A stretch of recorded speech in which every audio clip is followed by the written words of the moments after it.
Public उठ खलो जाती है ते गल करे या शेर सुनाए, गल करे या शेर सुनाए, मीलां तक खुशबू जाती है ते अख दे एक इशारे दे नाल सारे ही धोने धो जाती है। गल तो वैसे इन्नी कोई सी लगी,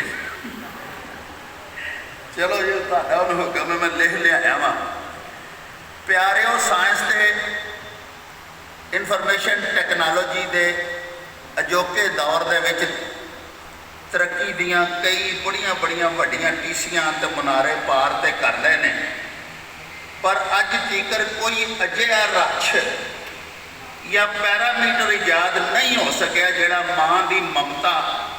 प्यो की शफकत ते भैणां भरावां दा आपसी प्यार ते इसार नाप लवे। ये गल चिट्टी दुध चांदनी वांगू नितरी हुई है कि यह पैमाइश ते यह गज ते यह फुटा अल्लाह पाक सच्चे साईं ने अपने कोल ही रखिया ते सच्चे साहब तो बिना कोई भी नहीं इस प्यार, इस मुहब्बत, इस इसार की पैमाइश कर सकता। ताइयों ते किसे सोहनी ने इश्क के झनां विच कच्चे घड़े ते सवारी करदियां होयां जदों अपने महीवाल नूं पुछया सी कि अड़िया मैं तैनूं किहो जिही लगदी हां, ते उहने सोचां दे विच लम्मी टुब्बी मार के ते काफ़ी देर बाद बस इन्ना ही परतावा दिता सी भई अपने दिल तो पुछ लै। मेरी इस गल की तस्दीक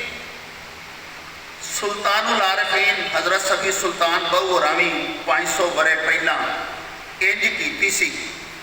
भई दिल दरिया समुद्रों डूंगे कौन दिलां दियां जाने, विचे ही बेड़े विचे ही झेड़े विचे ही वंज मुहाने, ते 14 तबक दिले दे अंदर तंबू वांगू ताने, ते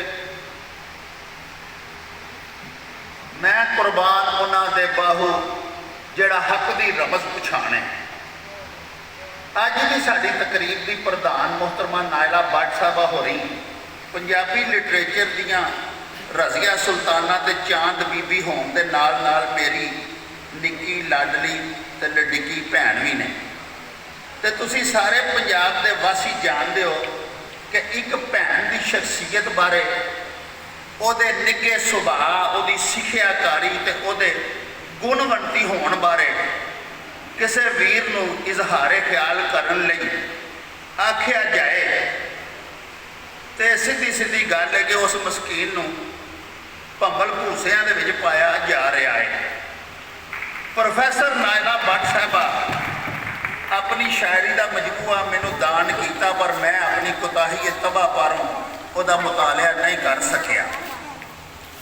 मैनू एजाज़ हासिल है कि मैं मुख्तलिफ अदबी इकट्ठां दे विच बारहा उन्होंने सुन चुकिया,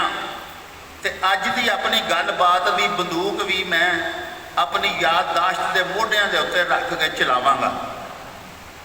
साहिबो, प्रोफैसर साहिबा हमा सिफत मौसूफ ते हमा जहद शख्सियत दियां मालिका ने, पर अज दे सूझवाना दे इस इकट्ठ विच असी सिर्फ उन्हां दी तखलीककारी ते शायरी नूं ही अपना मौजूए गुफ्तगू बनावांगे। देश पंजाब की यह मानयोग सपुत्री पंजाब की रहतल वसेब ते सकाफत की अक्कास है, तो साढ़े रिश्तियां ते जज्बियां की तर्जमान है। वह बालां तो लैके बाबियां तक की शायरा है, वह कलाम साड़ियां हड्ड बीतियां का मजमूआ है। वह जो भी लिखती है अपनी मिट्टी को गोहा बना के लिखती है, वह सोने के हरफां नाल लिख लैंदी है तो पक्के पैरी लिखती है।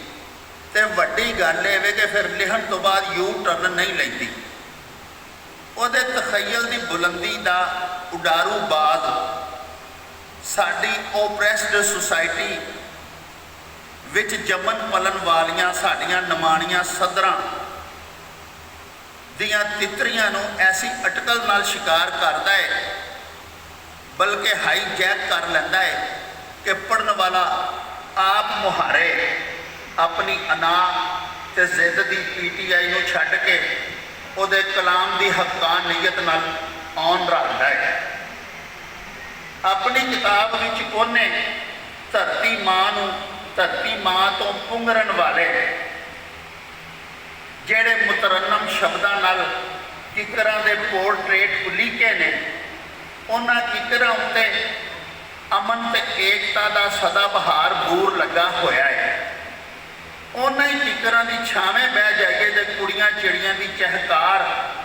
ਅੱਲੜ ਮੁਟਿਆਰਾਂ ਦੀਆਂ ਲਹਿਜਿਆਂ ਦੀਆਂ ਟੱਲੀਆਂ ਤੇ ਮਾਵਾਂ ਨਾਨੀਆਂ ਤੇ ਦਾਦੀਆਂ ਦੀਆਂ ਮਲੂਕ ਦੁਆਵਾਂ ਸਾਡੀ ਰੂਹ ਨੂੰ ਸੈਰਾਬ ਕਰਨ ਲੱਗ ਪੈਂਦੀਆਂ ਨੇ। ਮਾਂ ਬੋਲੀ ਦੇ ਅੰਮ੍ਰਿਤ ਸਰ ਵਿੱਚ ਉਹ ਰਾਜ ਹੰਸ ਵਾਂਗੂ ਤੈਰਦੀ ਏ ਤੇ ਚੁੰਝਾਂ ਭਰ ਭਰ ਕੇ ਅੱਖਰਾਂ ਦੇ ਸੁੱਚੇ ਮੋਤੀਆਂ ਨੂੰ ਨਵੀਆਂ ਨਵੇਕਲੀਆਂ ਸੋਚਾਂ ਦਾ ਅੰਮ੍ਰਿਤ ਧਾਰਾ ਪਿਆ ਕੇ ਤੇ ਕੱਢ ਲਿਆਉਂਦੀ। ਉਹਦੀ ਕਵਿਤਾ ਤਾਰਿਆਂ ਦਾ ਛੱਜ ਏ, ਉਹ ਨਵੀਂ ਪੌਦ ਦੀ ਸ਼ਾਇਰਾ ਹੈ ਜਿਹਦੇ ਕਲਾਮ ਦੀ ਸੱਤ ਰੰਗੀ ਪੀਂਘ ਨੂੰ ਗੱਭਰੂਆਂ ਤੇ ਮੁਟਿਆਰਾਂ ਦੇ ਨਾਲ ਨਾਲ ਸਾਡੇ ਵਰਗੇ ਅਧਕੜ ਵੀ ਝੂਮ ਸਕਦੇ ਨੇ ਤੇ ਤਰੇਲ ਵਰਗੇ ਨਰੋਲ ਜਜ਼ਬਿਆਂ ਦੀ ਮਿਠਾਸ ਦਾ ਲੋਰਾ ਲੈ ਸਕਦੇ ਨੇ। ਇੱਕ ਗੱਲ ਹੋਰ ਤੁਹਾਨੂੰ ਦੱਸਦਾ ਚੱਲਾਂ ਕਿ ਉਹ ਆਪਣੀ ਸ਼ਾਇਰੀ ਦਾ ਹਰੀਸਾ ਮਲੂਕ ਨਸਵਾਨੀ ਜਜ਼ਬਿਆਂ ਦੇ ਦੇਸੀ ਘਿਓ ਵਿੱਚ ਸੁਲਫੇ ਦੀ ਲਾਟ ਦੇ ਉੱਤੇ ਪਕਾਉਂਦੀ ਤੇ ਜਦੋਂ ਪਕਾ ਲੈਂਦੀ ਹੈ ਤੇ ਫਿਰ ਸਾਡੇ ਭਾਜੀ ਰਿਆਜ਼ ਭੱਟ ਸਾਹਿਬ ਉਹਨੂੰ ਆਪਣੇ ਕੀਮਤੀ ਮਸ਼ਵਰਿਆਂ ਦਾ ਕਾਜੂਆਂ ਤੇ ਪਿਸਤਿਆਂ ਤੇ ਬਦਾਮਾਂ ਨਾਲ ਸ਼ਿੰਗਾਰ ਦਿੰਦੇ ਨੇ ਤੇ ਇਹੋ ਹੀ ਨਾਇਲਾ ਭੱਟ ਦੇ ਕਲਾਮ ਦੀ ਅਤਿਸਵਾਦੀ ਹੋਣ ਦਾ ਰਾਜ਼ ਹੈ। खुदा करे तुझे इतना उरूज हासिल हो कि आसमां भी तेरी रिफ़तों पे नाज करे। अस्सलाम वालेकुम।